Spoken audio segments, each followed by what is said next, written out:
এই শুনছো? এই, আরে ওঠো না। এই দেখো আমি তোমার জন্য কি এনেছি। তুমি ওঠো, হ্যাঁ, ঝটপট ফ্রেশ হয়ে নাও, আমি তোমার জন্য চিকেন পকোড়া বানিয়ে আনছি। ঠিক আছে।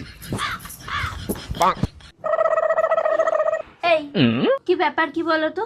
তুমি কি আমাকে আপন মনে করো না? হ্যাঁ, তোমার পার্সে মাত্র 500 টাকা। হ্যাঁ, একটা ছেলের কাছে 500 টাকা মানায়? কি হয় 500 টাকায়? এনো ধরো। মানে আমাকে একবার বললেই হয় যে তোমার কাছে টাকা নেই। এই নাও, এই সবটা তুমি রেখে দাও। এই, কি ব্যাপার? আজকে ছুটির দিন, বাড়িতে বসে আছো?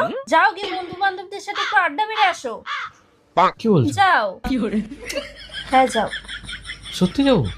আরে হ্যাঁ যাও, এরকম বাড়িতে বসে থাকলে ভালো লাগে?